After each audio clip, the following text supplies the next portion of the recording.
Começou a gravação? Começou a gravação para os que não assistiram, tá? Hoje não deu para entrar em contato com algumas pessoas aí na verdade, uma aluna aí que teve problema, mas eu não sei se as outras teve. E vamos, pelo menos está gravado, está arquivado e ninguém vai perder nada. Pessoal, aula passada nós vimos sobre as hierarquias das leis brasileiras, tá? E isso é extremamente importante quando a gente vai discutir, vai discutir o departamento pessoal. Por que é super importante? Para você entender que a lei, né, a CLT, ela tem uma grande importância, só que ela tem que obedecer à Constituição. Existe uma hierarquia nas leis, tá? Então, vamos continuar andando aqui. Tá bem? Pessoal, só 2 minutos aqui, peraí, que chegou um pessoal aqui, está visitando aí a família. Eu vou só fechar rapidinho para não atrapalhar. Peraí.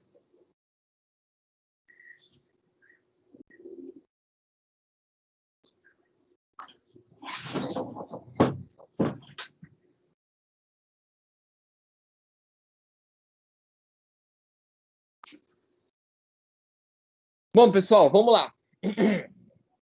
Então, a consolidação das leis do trabalho, né, estabelece normas que regulamenta as relações individuais e coletivas do trabalho, e foi estabelecida pelo Decreto 5.452, de 1º de maio de 1943.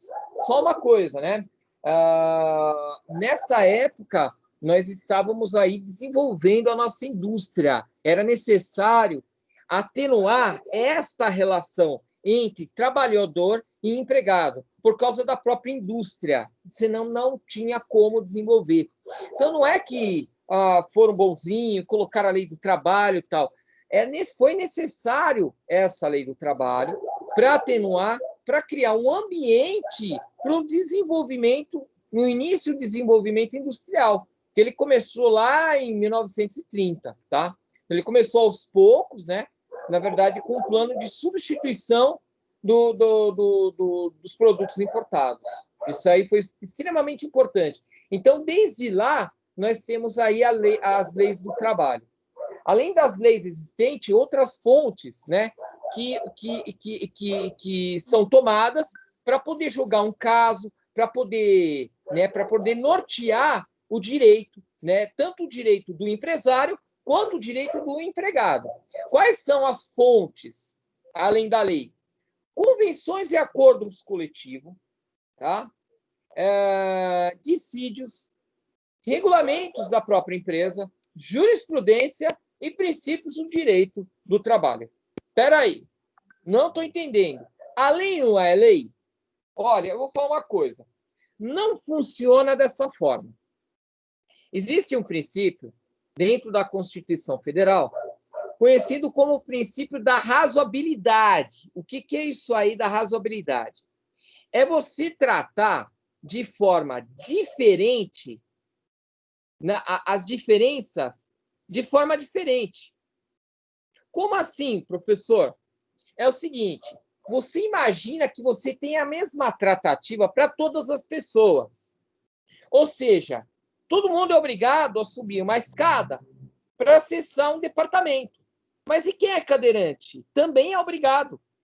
Eu não respeito as diferenças.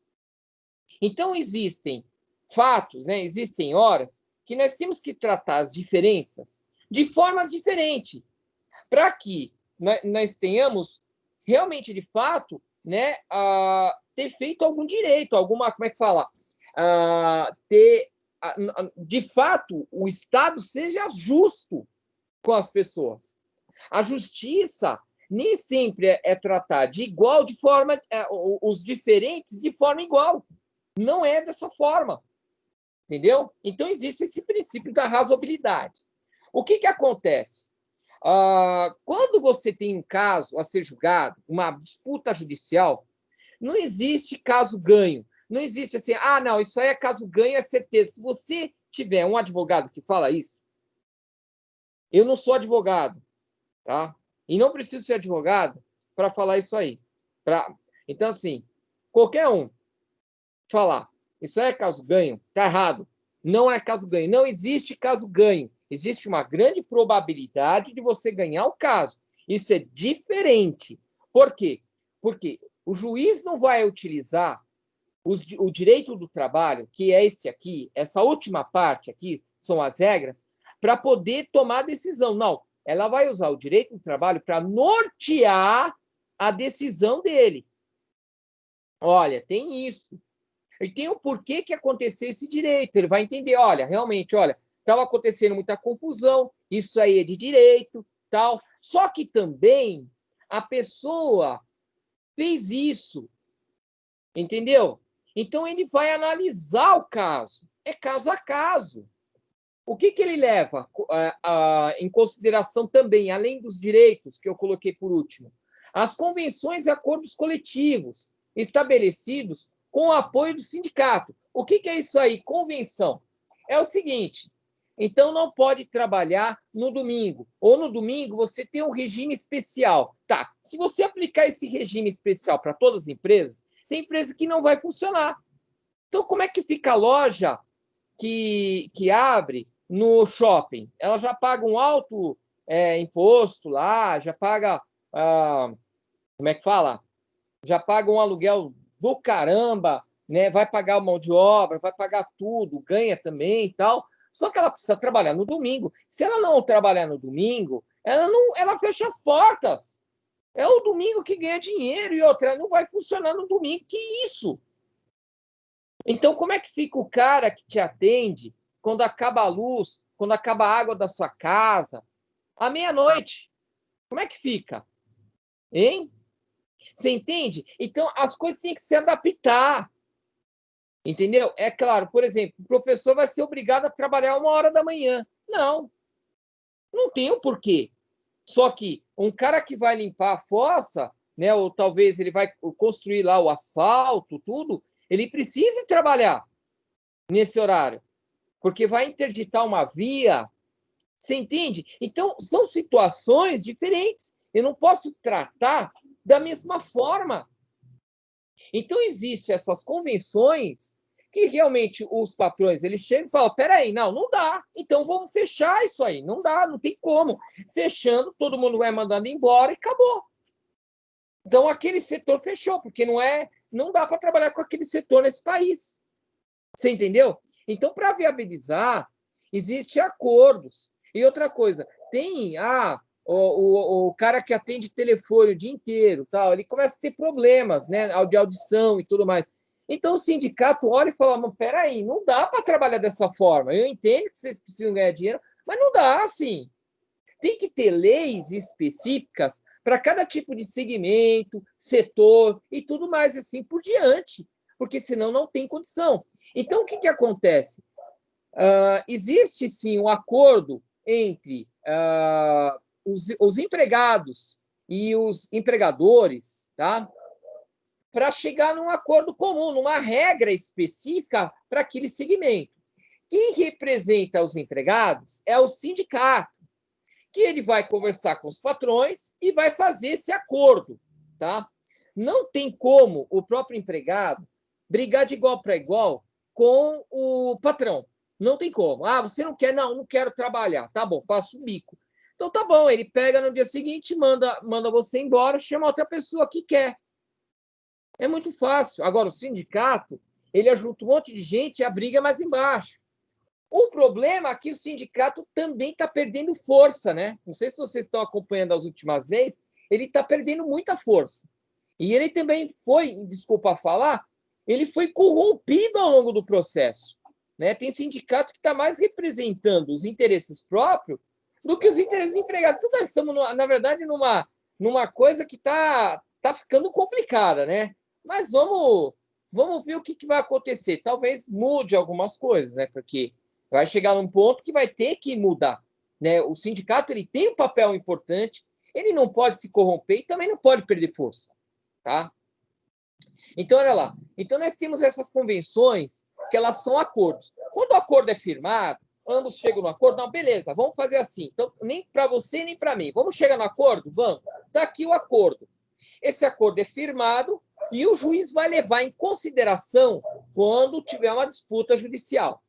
E outra coisa, quando você está na administração do departamento pessoal, tudo, você deve levar em consideração os acordos e convenções que foram celebrados daquele segmento. Se você vai trabalhar, por exemplo, num segmento de autopeça, existem acordos e convenções específicas para autopeça.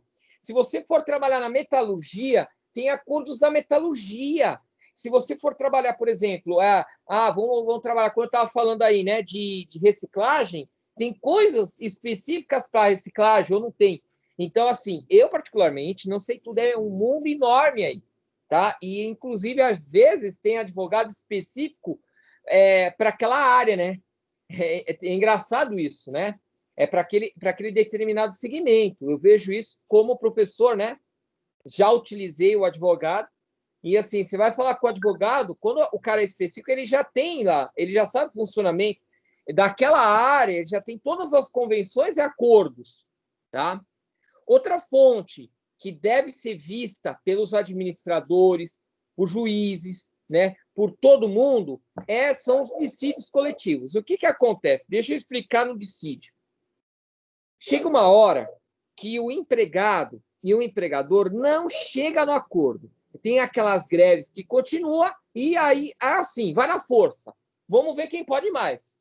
Não vai acabar nunca mais. Não sai nunca mais. Se deixar, nunca mais funciona. Ou vai vencer o melhor. Então, o que acontece? Entra-se na justiça quando não tem acordo e quem vai decidir é o juiz. O juiz bate o martelo e acabou. É aquela lei e acabou. Quando não tem acordo, vai para o pau. É desse jeito. E aí, o que for decidido lá, acabou. Né? Não vai obedecer a ordem judicial, vai para a cadeia. Desse jeito. Aí, o Estado ele tem um poder de coagir, de aplicar a lei na força, na porrada. O que acontece? Aí, quando você tem essa situação, existem essas situações, os dissídios. Tem vários dissídios, que na verdade são acordos que não foram feitos, foi feito na justiça. O juiz bateu o martelo e acabou, virou dissídio. Tá? E eles têm poder de lei. Tá? Poder de lei. Então, deve-se tomar cuidado quando você vai... vou trabalhar no departamento pessoal. A mesma lei que funciona, por exemplo, uma loja, vai funcionar, por exemplo, para a fábrica. Não, não é. Funciona a mesma lei. A base do direito é essa, só que existem os dissídios e as convenções. Para cada segmento ou para cada segmento e setor, tá? Tem uma diferença entre segmento e setores. Eu não sei, eu estou falando de setor e segmento toda hora. Vocês sabem o que é setor e segmento, né? A diferença? Vocês sabem? Quer que eu dou uma lembrada? Setor nós temos 3 setores na economia básica. Setor primário, secundário e terciário, tá? O primário é matéria-prima, é um insumo da produção, é agricultura, tá? Aí você tem quando você remanufatura esse produto. O simples fato de você pegar uma verdura e lavar, você está transformando ela numa verdura suja em verdura limpa. Chama-se remanufatura. Né? Você embala a verdura, você pegou uma matéria bruta, uma pedra, e transformou em pedrita. Chama manufatura. Você transformou o plástico em um micro-ondas, em em alguma coisa, em uma peça. Chama manufatura, tá? Então, manufatura é transformação, montagem, tudo isso aí, tá? Aí, esse é o segundo setor.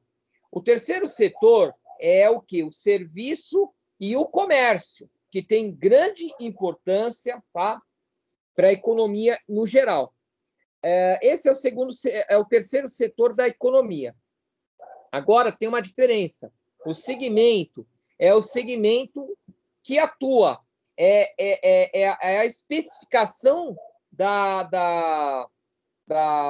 como é que chama?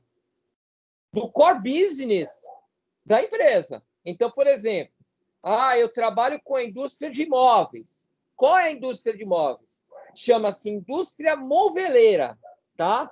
A indústria moveleira, eu tenho o primeiro setor, que é a madeireira, o segundo setor, que é a transformação para o móvel, né, que seria os marceneiros, né, em geral, até fábrica de móveis, e assim vai, né? E o terceiro setor seria, por exemplo, a Marabras. Por exemplo, a Marabras. A Marabras é o terceiro setor. É o cara que vai montar o móvel na sua casa. Terceiro setor. Presta um serviço. Você entendeu? Então, assim, todo segmento, né? Independente qual é ele tem o primeiro, o segundo e o terceiro setor. E eu vou falar, todos esses segmentos e setores, eles têm dissídios e convenções próprias. Agora, nós temos também, são regulamentos da própria empresa. Então, isso aí também é analisado, se foi visto, se esse regulamento ele respeita as leis, se o empregado foi avisado ou não, e se o empregado ele foi displicente ou não, tá?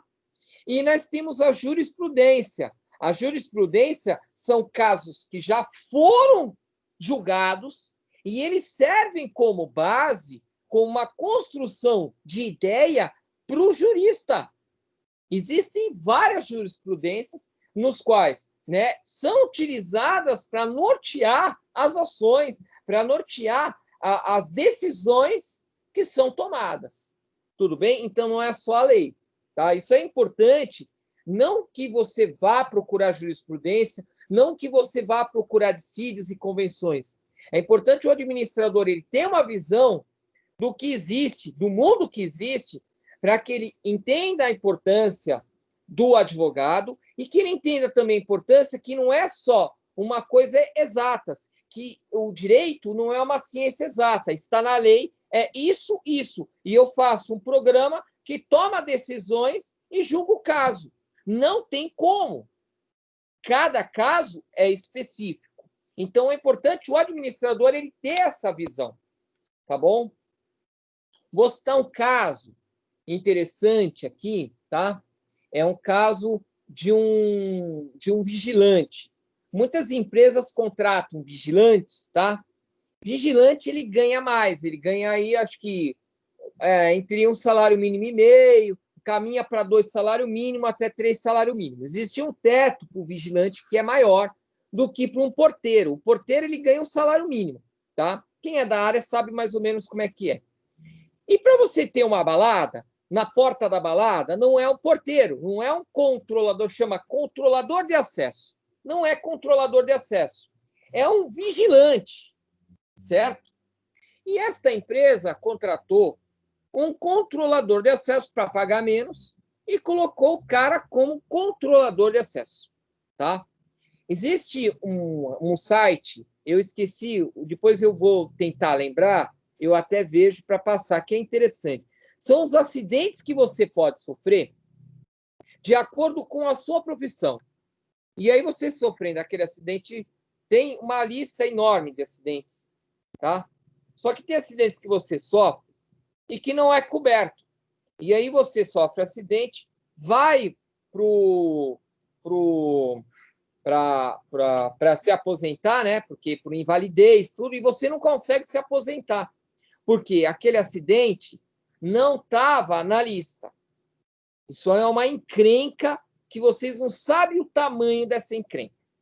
Mas eu vou explicar mais ou menos. Esse cara, ele caiu no pau. Ele foi brigar. Ele foi separar uma briga. Ele sofreu um acidente. Furaram o olho dele. Eu sei, é pesado, mas é isso aí. Então, quer dizer, ele vai ter que se aposentar. Não dá mais para trabalhar de controlador de acesso com o olho furado. Não vai mais trabalhar. Quem é que vai contratar? Você vai contratar? Ninguém vai contratar, essa é a verdade, tá? Ele foi lá se aposentar. Mas não tá isso aqui, você participou de uma briga? Mas aí o que acontece? Ele pega e fala assim, não, você vai voltar para a empresa não pode mandar você embora, e o médico não te dá alta para voltar, a empresa é obrigada a pagar o seu salário por resto da vida. Não vai aposentar, vai ficar isso aí, você vai ficar enrolado com a empresa. Aí se a empresa falir, aí você perde salário. E o médico não vai te liberar, ele não vai dar alta para você, você entendeu? O médico do INSS não te dá alta. E aí você não pode trabalhar registrado mais. Quer dizer, vocês vão estar enrolados, você, empregador, e o empregado, eles vão estar enrolados numa situação. Não dá alta, e você também não pode dispensar. Você entendeu? Fica uma situação. Então, às vezes, tem que entrar no acordo.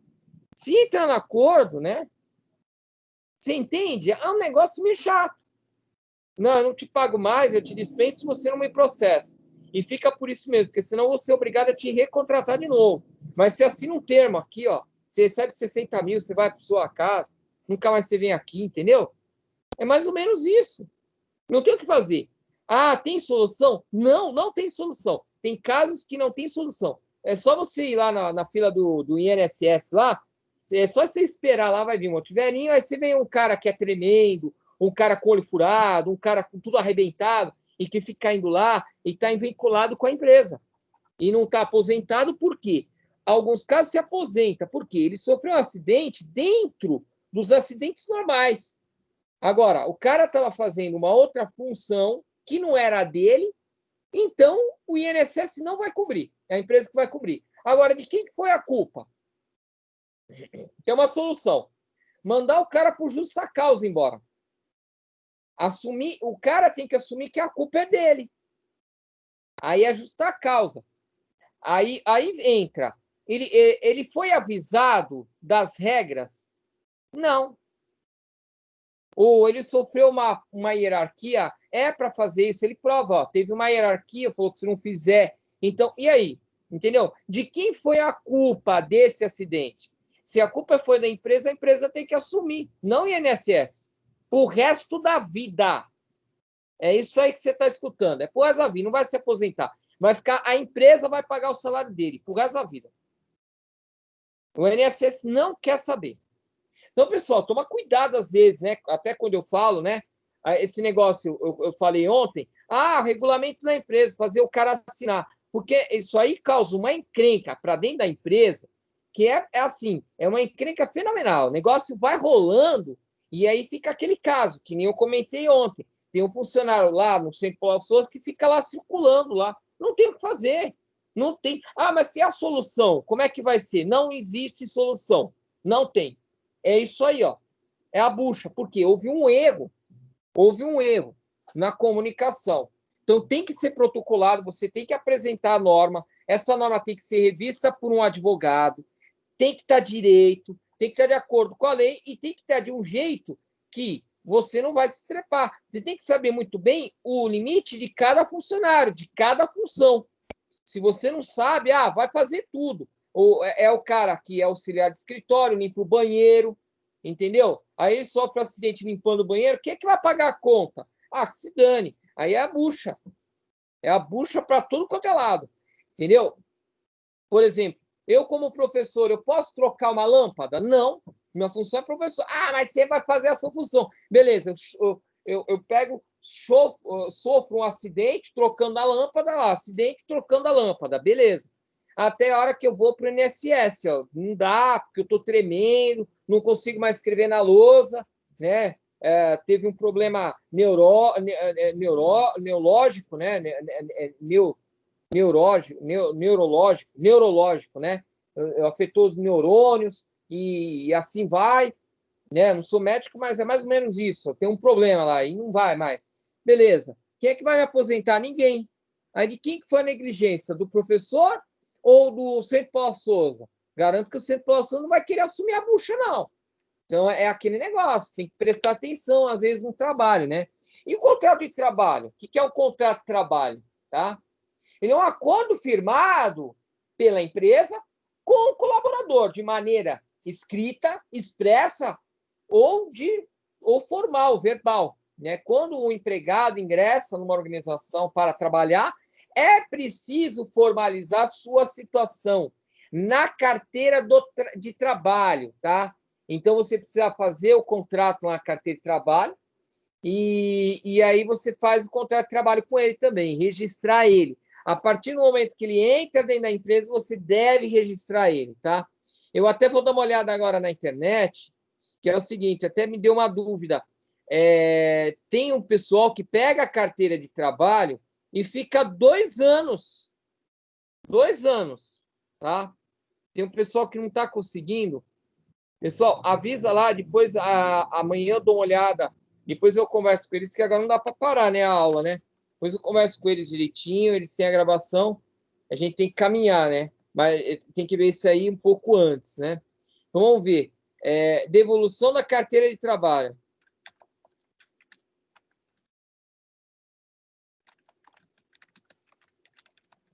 Eu não lembro quantos dias é para devolver, mas você é obrigado, olha aqui, ó, a devolução da carteira de trabalho. São 48 dias. Não, desculpa, 48 horas. Deixa eu ver, 48 horas só? Deixa eu ver, qual o prazo para devolução da carteira de trabalho? Está aqui na... Essa fonte aqui é confiável. Deixa eu ver aqui. Estou olhando até aqui, porque tudo decora, eu não sei. Mas sei que tem um prazo. Você não pode ficar o tempo que você quiser. Ah, ficar 2 anos. Tem empresa que faz isso. Pega. Então, assim, vai pegar a carteira de trabalho, tem que fazer um protocolo com o dia que ele entregou e você tem que devolver a carteira de trabalho para o cidadão. Não é da forma que se quer, não. Tá? Olha aqui, ó.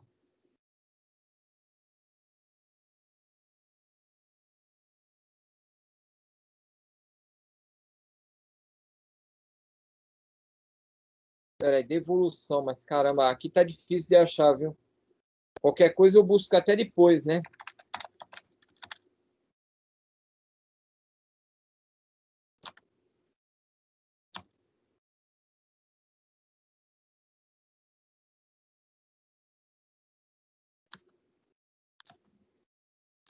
Bom, depois eu procuro aqui, pessoal, que eu não sei sobre a devolução, não lembro, tá? Deu até uma dúvida, depois eu procuro na lei aqui para saber qual é o prazo da devolução. Existe um prazo estabelecido pela lei, você tem que devolver. Então, você tem que registrar lá e devolver a carteira de trabalho, tá? Depois eu vejo para vocês direitinho.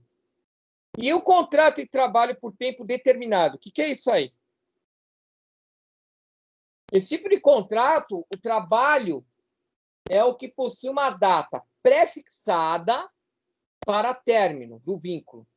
Então, existe um trabalho e ele vai terminar. No máximo, ele é de 2 anos, tá? Esse contrato aí, tá? Tem uma coisa, ele não precisa receber aviso prévio, ele já sabe, o contrato é de 2 anos, vai terminar tal data. Às vezes o empregador, né, tem o bom senso de avisar, ó, é o seguinte, ó, seu contrato vai terminar, você precisa arrumar outro emprego, e é isso aí, tá? Ele não permite receber seguro-desemprego, isso aí não recebe, e nem os 40% de multa do fundo de garantia, tá? Eu vou explicar uma coisa para vocês. Você contrata uma pessoa por tempo determinado, tá? E aí você fala assim, ó, vou ficar renovando o contrato. Legal, bacana. Aí eu contrato durante 2 anos, depois que termina, eu contrato mais 2 anos. Pode? Não pode. Porque aí vira um vínculo de contrato por tempo indeterminado, automaticamente. Então, a pessoa ela tem que ter um prazo de, no mínimo, 6 meses entre um contrato e outro. Isso aí é por lei. Não pode ter menos que 6 meses, tá? Professor, e se eu contratar depois de 3 meses? Tá, se pode contratar. Seguinte, o contrato ele automaticamente ele vira por prazo indeterminado. Aqueles 3 meses que o empregado ficou fora da empresa, a empresa tem que pagar também, sabia?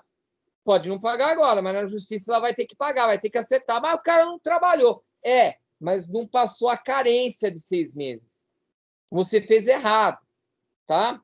Então tem que esperar 6 meses entre um contrato por tempo determinado com outro. Então é como se o funcionário ficasse numa geladeira durante esses 6 meses, tá? Isso acontece bastante aí no Centro Paula Souza também, né? Professor determinado e indeterminado, né? Tem uns professores que comem cru, viu?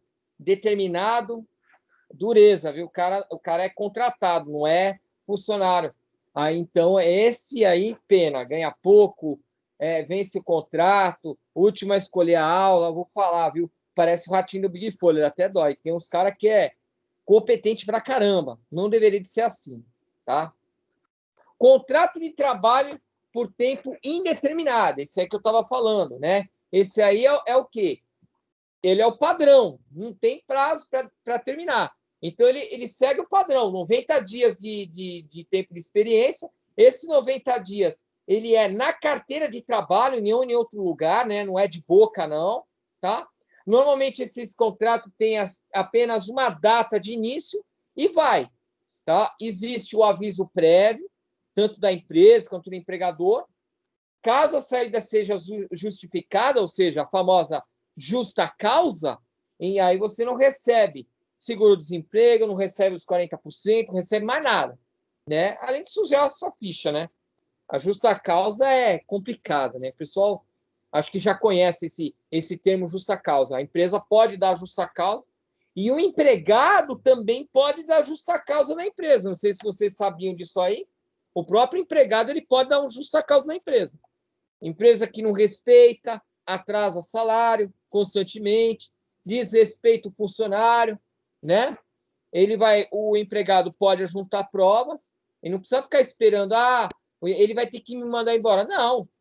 Junta provas, você entra com o advogado e dá uma justa causa na empresa. A empresa é obrigada a pagar tudo. Pelo contrário, a empresa é obrigada a pagar e ainda recebe uma fiscalização, tá? Então, não é a coisa Deus de Ará, não. Existem leis, o país, pelo menos, existem leis, né? Que ela regulamenta esta relação entre empregado e empregador. Mas, porém, nem sempre o empregador e o empregado reconhecem essas leis, né? Então, isso é complicado. O cara não fez um curso, não é profissional, tal, vai trabalhando a esmo, né? Contrato de trabalho temporário. Toma cuidado com esse contrato de trabalho temporário.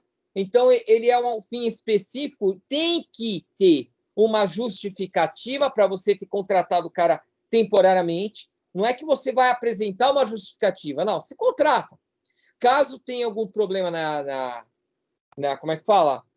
Na justiça, você aí é que tá, você tem que apresentar a justificativa, porque o trabalhador pode falar, olha, se aproveitou de mim e eu quero receber meus direitos.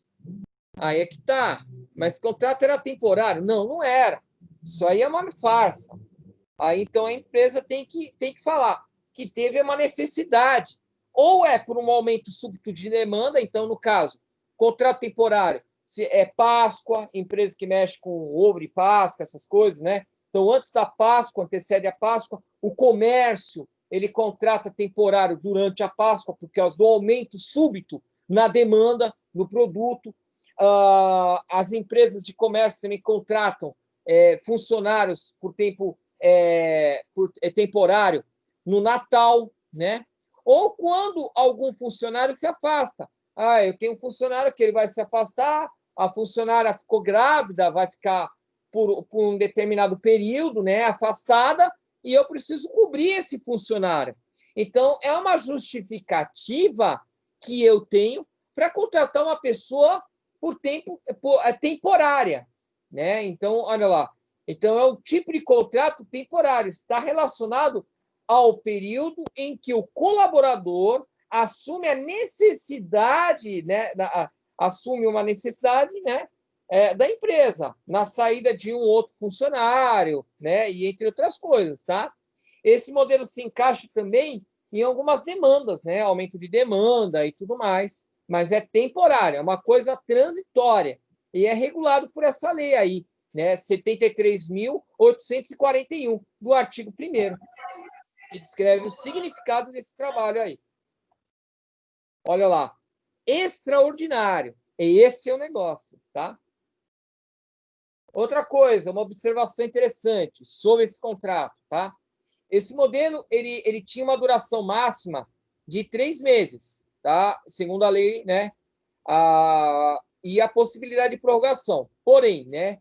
A nova portaria aí de 2014 estipulou que esse contrato pode se estender até 9 meses, desde que haja uma justificação. Então, não é que você vai se aproveitar, vamos contratar temporário, porque não há vínculo empregatício, né? Há um vínculo, mas não é aquela coisa, né? É melhor temporário. Aí eu mando embora, fica mais de boa. Beleza. Só que tem uma justificativa para ele ter ficado 9 meses lá? Tem.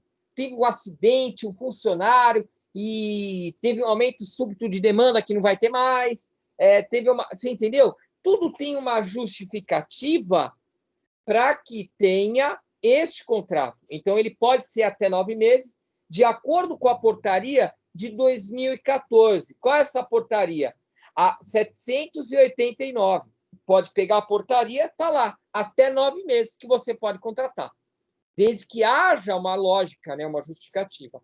Deve-se tomar cuidado com isso. Muita empresa, às vezes, perde aí por besteira, né? Vai, contrata. Ah, não, vou ficar 9 meses com o cara lá. Ah, depois é tempo de experiência. Aí a coisa funciona até quando está funcionando. Quando não está funcionando, aí não funciona. Aí é aquele negócio, né? O carro, ele pifou. Você não trocou o óleo.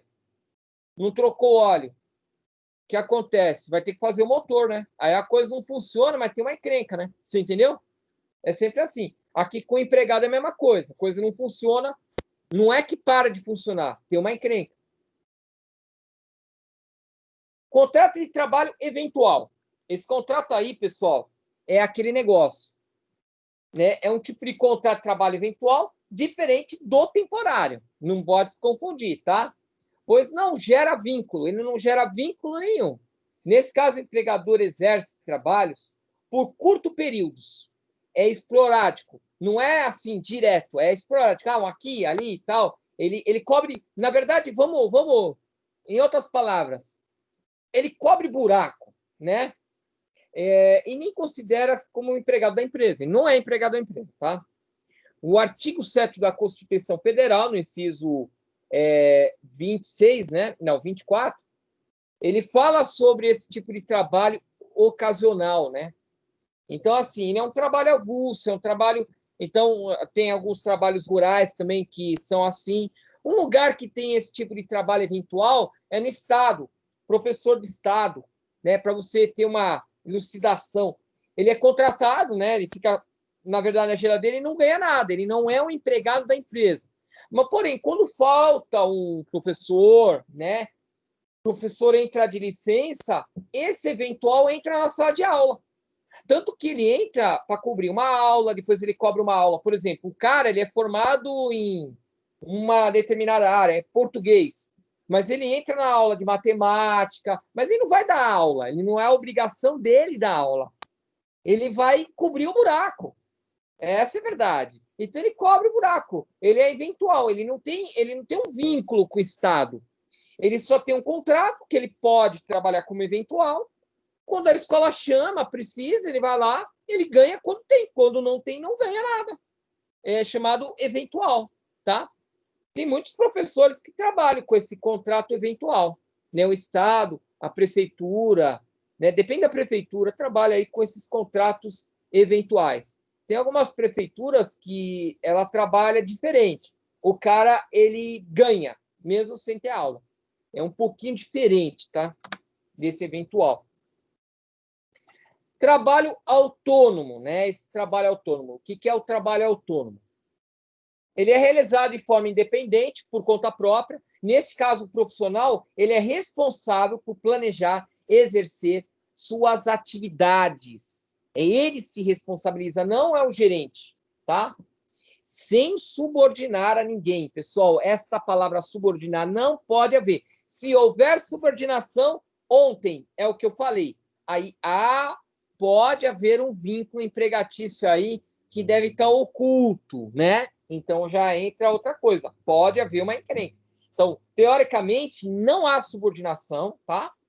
É muito comum que esses profissionais assumam vários clientes e tarefas, né? Então, ele não tem uma exclusividade, né? A falta de exclusividade para um empregador é uma característica, né? Nesse trabalho se encaixa colaborador, não possui vínculo empregatício, tá?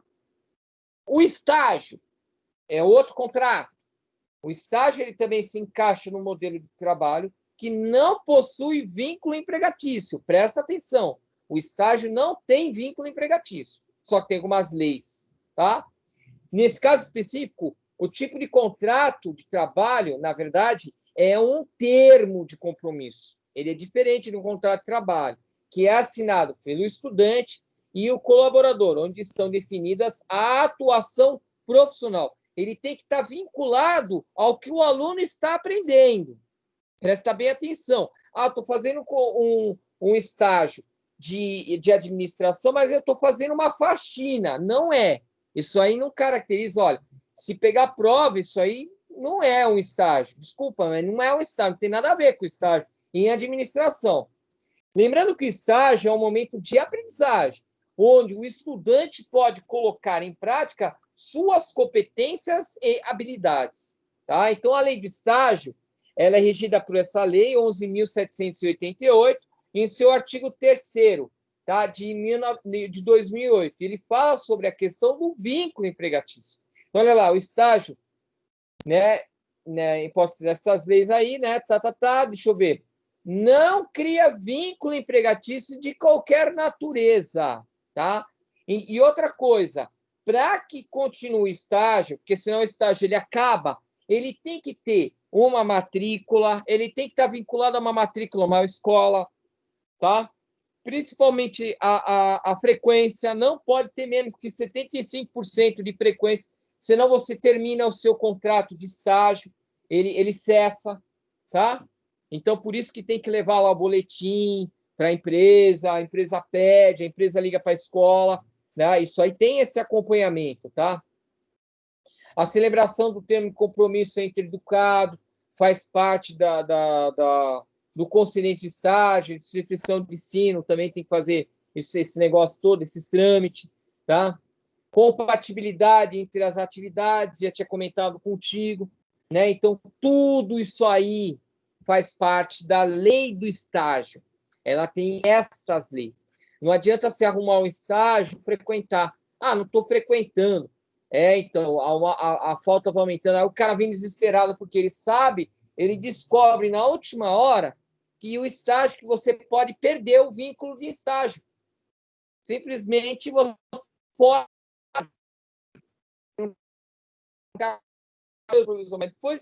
Depois que o cara já está na banguela, quer dizer, depois que não tem solução, o professor tem que quebrar um galho. Isso aí eu já vi, tá? É de outros carnavais. O aprendiz é outro contrato, tá? Diferente do estágio. De acordo com o artigo 428 da CLT, o contrato de aprendiz é um contrato de trabalho especial, ajustado por escrito por prazo determinado, sempre, tá? Em que o empregador se compromete a assegurar ao maior de 14 anos e ao menor de 24 anos. Então, ele está entre 14 e 24 anos. O detalhe é o seguinte, tá? Quem tem preferência quando você abre uma vaga de aprendiz, abriu uma vaga de aprendiz, tá? Vai fazer todo o acompanhamento, tá? Vamos selecionar, a seleção. Quem tem preferência é sempre o cara que está entre 14 e 18 anos. É ele. Mas eu gostei do cara de 20. Não, é ele que tem preferência, tá? A gente sabe que algumas empresas falam assim, não, eu quero um cara de 20 anos, entendeu? Por fora. Pode? Não pode. Tanto que não fala por escrito. Ele fala por telefone. Entendeu? Não pode, tá? Discriminação. Agora, tem uma coisa. Existe uma regra. Salvo quando, tá? Não há compatibilidade com o desenvolvimento físico e moral do sujeito e psicológico. Desculpa, desenvolvimento psicológico, né? Moral, psicológico e físico.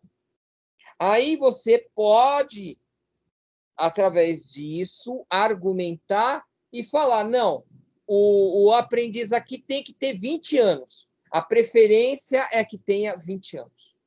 Neste caso contrário, é isso aí. A preferência são dos 14 aos 18 anos, tá? Para pegar o estágio. Não é o que você escolheu. Aí, dentro desses, você escolhe.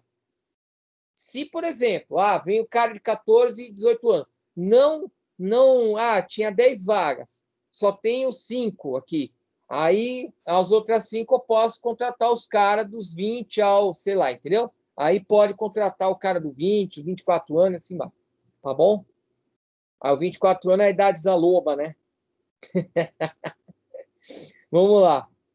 A idade máxima permitida para celebrar o contrato do aprendiz passou a ser de até 24 anos. Anteriormente, a idade máxima era de 18 anos, em leis antigas, tá? Esse aí já está atualizado, esse slide aí. A jornada de trabalho do aprendiz é de, no máximo, 6 horas. Só que ela pode ser prorrogada até 8 horas. Como assim? Um dia ele tem que ficar mais, ele pode ficar no máximo, até 8 horas. Pode ficar 10? Não, não pode. Não é permitido por lei, tá? E é o seguinte, 8 horas, ela é compensável, né? Então, por exemplo, ele trabalha 6 horas, ele vai ficar 8 horas hoje, amanhã ele fica 4 horas, ou ele pode compensar outro dia. Então, entra aí um acordo né? É um acordo comum, tá? Ainda mais uma coisa que eu queria falar, né, sobre esse contrato de aprendiz, é que, de acordo com o artigo 429 da CLT, o estabelecimento de qualquer natureza não obrigados a empregar e matricular, né, não obrigados a empregar, matricular nos cursos nacionais de aprendiz, considerando o número de trabalhadores, então não são obrigados. Então existe também os caras, né, que são obrigados a trabalhar aqui porque ele pega o funcionário Senai, Sebrae, é outra coisa, tá? Então ele tem que ter o quê? Tá? Ele tem que ter uma quantidade mínima de empregados aprendizes. É de 5% no mínimo e de 15% no máximo. Tá? E tem que obedecer aí, depende do tipo da empresa, tá? Do tamanho, do número de funcionários da empresa. Tá? A contratação dos aprendizes deverá atender prioritariamente... essa aí eu já falei, né? Essa aí eu já falei. Dos 14 aos 18 anos, tá? Salvo quando as atividades, né, elas ocorrem, né, no interior de um estabelecimento sujeito, né, a insalubridade, a periculosidade, também é outro caso que não pode contratar menor que 18 anos. Aí, quando tem periculosidade, insalubridade, onde que tem? Em fábrica, né? Chão de fábrica, indústria metalúrgica, vai contratar um jovem de 15 anos para ir lá no meio, né, da metalurgia, não vai trabalhar. É maior que 18 anos e acabou, tá? Então, são ambientes específicos, tá? Quando a lei exigiu que desempenha, né, algumas funções, né, que tem que ter algumas autorizações para desempenhar, não é bem assim, tal. Então, já é mais complicado contratar menor, aí o maior, ele tem, como é que fala? A prioridade. E quando o desenvolvimento físico, psicológico, moral não condiz, né? Ele precisa de um desenvolvimento, não dá, entendeu? Vai pegar uma caixa, um magrinho, né? A caixa vai levar embora, né? Vai afundar ele, não tem condição. E uma coisa que estava na apostila que me deixou intrigado, mas eu coloquei aí porque é um conceito que está lá jogado na apostila no meio. Ele está bem no meio. Eu coloquei aí porque eu não colocaria. Mas é aquele negócio, pode cobrar numa prova, tal. Então, tá na apostila, eu posso dar a mais da apostila, a menos não, tá? É o conceito de bico. Eu não entendi porque estava lá, né? Mas até foi interessante, porque quando eu olhei, né, eu falei, trabalho de bico é um trabalho eventual, também chamado de freela. Daí que vem esse negócio de freelance, né? Freelance é bico, tá? Também não sabia. Interessante. Eu falava que era só freelance, né? E aqui, ó, a abreviação da palavra freelance. O biscate. Caramba, então, o bico é o biscate.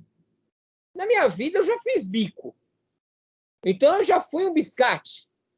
Não sabia. E eu fiquei intrigado nisso aí. Fiquei até interessante, né? Agora, quando o cara fala assim, você é um biscate. Não, biscate, você faz bico? Não. Ah, então, não, porque tem um significado, não está xingando, não está xingando, não é xingamento, tá? Então, meninas, meninos, não fiquem nervosos quando falarem que vocês são biscate, alguma coisa assim. Estou falando que você faz bico, você precisa avaliar se você faz bico ou não. Eu estava lá, né? Mas essa parte aqui é interessante já. Departamento pessoal. Resumindo o resumo da ópera, né? O que nós estávamos falando, né? É um trabalho relativo à gestão administrativa dos empregados. Ele é feito do departamento pessoal, né? Normalmente numa unidade, né? Específica. E ele trabalha com o quê? Quais são as tarefas do departamento pessoal se você se interessou pela área? É a admissão, né? Que é o registro do empregado. Rotinas, que é o quê? A jornada de trabalho, folha de pagamento, calcular benefícios, né? Também tem cálculos. A gente vai ver mais para frente sobre cálculos, porcentagem, como é que funciona isso aí, é outra agenda, né? Bonificações, contribuições sociais, como é que é feita, tudo isso aí, ele engloba o trabalho do departamento pessoal, o famoso DP. E o desligamento também é feito pelo DP, que é as rescisões contra trabalho, tá? Também tem encargos, cálculos, como é feito, tudo isso aí é um trabalho interessante, tem a técnica, as regras que são feitas esse trabalho.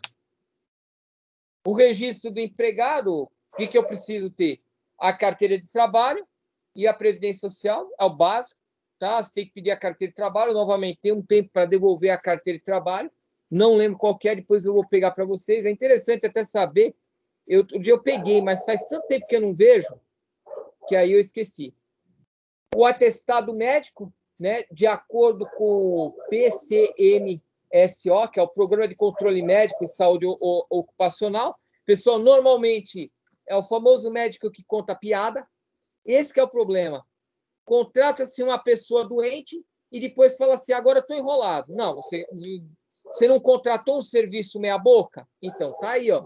O resultado é esse, né? Certificado de reservista é obrigatório ter, comprovante de residência, inscrição no PIS, cédula de identidade. Hoje em dia, pessoal, cédula de identidade tem que ter, a cédula de identidade ela tem validade, não sei se você sabe. Cuidado com isso, se você tem aquela foto de quando você era bebê, pode mandar fazer outra, porque um monte de instituição já não está aceitando mais e tem direito de não aceitar. Documento de inscrição cadastral de pessoa física, né, o CPF, certidão de casamento, quando a pessoa ela é casada, e quando não é casada, ela tem que fazer uma declaração, tá? De união estável, ou quando uma pessoa não é casada, tem filho, não, ela tem que ter de próprio punho uma declaração, porque daqui a pouco o cara, ele era solteiro, não tinha filho, aí aparece lá, não, eu quero salário lá, família, tal, eu tenho 7 filhos, é uma escadinha, né? Então, não, você tem uma declaração que você falou que não tinha filho, você é mandado embora por justa causa. Também tem isso. Caso tenha filhos, a certidão de nascimento dos filhos, declaração de escola, né? Tem que ter também a guarda, a tutela, se for separado, coisa assim, né? A caderneta de vacinação é obrigatória ter, pessoal. Então, pessoal aí que tem filho, aí toma cuidado aí, né? Não perde a oportunidade. Não levou o filho para vacinar, não tem vacina, não está em dia. Isso aí, pessoal, além de você perder a oportunidade, isso aí é levado para o conselho tutelar, viu? Aí você vai ser chamado lá para conversar. E no caso do candidato solteiro, né, sem filho, é o que eu falei, né? Tem que assinar um termo de responsabilidade declarando que não tem nada disso, não tem filho, não é casado. Vai elaborar um contrato, esse contrato aí, pessoal, não vou apresentar o modelo, porque deve ter inúmeros modelos diferentes, mas o que ele precisa ter? Ele tem que ter a função do cara, ele tem que ter algumas coisas, tá? Ele pode ter a mais, mas não pode ter a menos que isso, tá? Ele pode ser de ponta cabeça, verde, amarelo, da cor que você quiser. Depende da empresa, tem um modelo que achar mais bonito. Mas o modelo que achar mais bonito que não tenha, não informa a função do cara, tá errado. Tem que ter a função, tem que ter o horário, o local de trabalho, a remuneração, né? Por dia, por mês ou por mês, né? a data de início e término do contrato, se o contrato tiver tempo determinado, né? Se for indeterminado, não tem o término, né? A possibilidade de prorrogação mediante a comunicação ao sindicato, a anotação na carteira de trabalho profissional, a indenização no caso de rescisão antes do prazo fixado, tem que estar lá no contrato, a data de assinatura do empregado e do empregador, tem que estar tudo lá no contrato. Se não tiver esses dados, está errado. Você pode ter o contrato se você quiser. Se você colocar na internet, contrato de trabalho, vai vir um monte. Inclusive até software que faz o contrato para você. Mas ele tem que ter esses dados. Se não tiver, está errado. Tá? Anotar na carteira de trabalho profissional. O que você vai anotar? Informar a data de admissão, dados da organização, né? Normalmente é um carimbo que coloca e já vem tudo pronto, tá? Você coloca o carimbo e coloca a data de admissão, o valor da remuneração, né? Se coloca lá, porque o carimbo ele já tem o nome da empresa, já tem tudo, né? O nome do sindicato, no qual será escolhido para a contribuição sindical, né? Tem que ter, cada segmento tem um sindicato específico, né? E o período de experiência. Tem que estar lá na carteira de trabalho. Tem que elaborar uma ficha de registro do empregado, né? Colocar todas as informações lá e entregar ao empregador o regulamento interno da empresa. E esse regulamento interno tem que ser protocolado. Entreguei, estou ciente do regulamento interno da empresa. Tá? É interessante isso aí. Pedir ao empregado que preencha uma ficha de solicitação do Vale Transporte, caso ele queira, isso aí é decisão dele, tá? A ficha é assim, pessoal, para quem não sabe, o Vale Transporte desconta 6% do salário. Você escolhe se você quer ou não. Se você não quer, então não desconta, mas você não recebe. Aí tem que ver se vale a pena, né? Você ganha um salário mínimo, claro que vale a pena. Você vai ganhar lá 200 pau 300 pau de Vale Transporte e vai descontar R$60. Aí vale a pena. Agora, se você ganhar 10 salários mínimos, vai descontar R$600. Aí já não vale a pena, né? Aí precisa ver, né? Se tem um salário seu normal de 10 salários mínimos, não vale a pena. E implantar os dados, né, do empregado no sistema informatizado da empresa, tá? Você vai colocar cadastro do empregado no PIS/PASEP. PIS é quando é empresa privada, quando é empresa do Estado é PASEP, mas é a mesma coisa, tá? Então, você tem que preencher esse formulário aí, ó, DCT, tá? Mas isso aí depois a gente vê com mais detalhes. Depois eu mostro o formulário, isso aí você vê na internet, né? Até como preencher o DCT. Tá lá, passo a passo, você entra, tal, coloca, manda, e assim vai. É uma coisa bem simples, tá? E principalmente registrar o empregado no CAGED. O CAGED ele é um sistema do governo, tá? Só você colocar na internet CAGED, já sai. Ele é um sistema, você tem 7 dias para fazer isso aí. Tá? E como é que ele funciona? Esse CAGED ele serve para fazer estatística do governo, ele serve para fazer um monte de coisa. Tanto a admissão quanto a demissão. Você tem que informar o CAGED. Se você não informar, você pode até tomar uma multa por causa disso aí. Você não paga nada, só sei lá assim, vai e coloca. Às vezes, por distração, o cara não coloca, né? Aí ele já tem uma encrenca. É o trabalho do departamento pessoal cuidar da vida do empregado, tá? Contrato de experiência, como eu falei, 90 dias, no máximo 90 dias, tá? Então, ele tem uma duração e ele é colocado, ele é escrito lá na carteira de trabalho. Tem que ser escrito. A partir do momento que ele entra na empresa. Depois disso, ele tá apto, né? Ele continua, então ele já passa do tempo de experiência.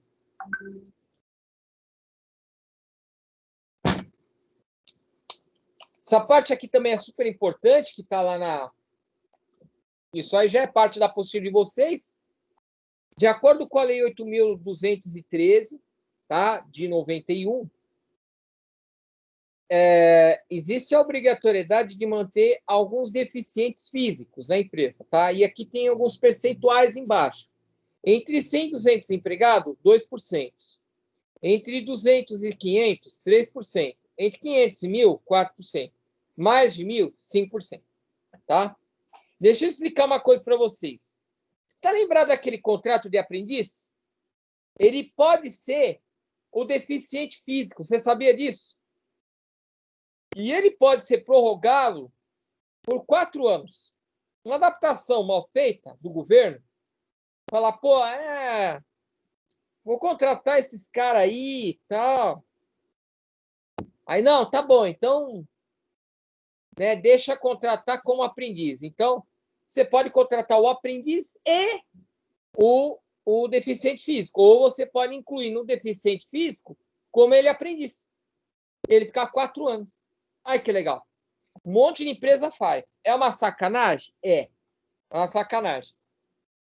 Porque tem muito deficiente que tem condições de trabalhar.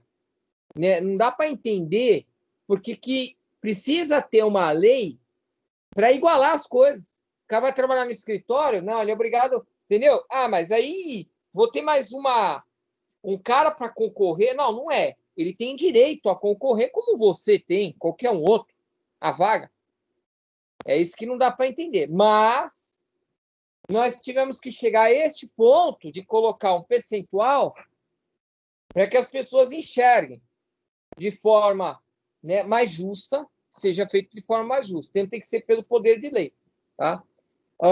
Isso aí é bem comum em mercado. Não sei se vocês já viram no mercado. Aquele pessoal que empacota, não é pessoal que empacota, que guarda as coisas na prateleira. Ele não é revisor, ele tem o nome, aquilo, repositor. A maioria tem um monte de repositor lá que ele é meio estranho, né? Os caras são meio esquisitos. Tem uns normal, mas tem uns que né, os caras meio esquisitos, meio, né? Você olha assim, o cara não fala muito, mas o cara trabalha muito bem lá. Então eles contratam para isso aí, por quê? Não é que a empresa é boazinha, o mercado ele é um amor, aquele mercado. Não, ele está cumprindo a lei. Tem que ter 2%, 3%, porque o mercado ele emprega muita gente, cara. Em mercado grande, Extra, Carrefour, ele emprega uma quantidade enorme de gente lá. Trabalha em turnos diferentes, né? Muitos megas, aqueles mega supermercados, né? Aquele supermercado hipermercado, é enorme. Vocês já pararam para pensar a quantidade de gente, de caixa que tem? Lá tem um monte de caixa, tem que fazer turno. É turnos diferentes, é pessoas diferentes. Eu acho que tem gente que trabalha lá que nem se conhece. Ah, você trabalha também lá? Nunca vi você lá. É uma cidade lá dentro. Tem cara que trabalha lá no mercado, tem cara que trabalha dentro, interno, para pegar os negócios lá dentro, no galpão, tomar conta. É.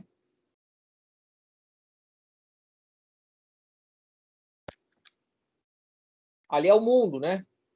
Então tem que se respeitar as porcentagens. Beleza, pessoal? Pessoal, eu acho essa agenda mais pesada.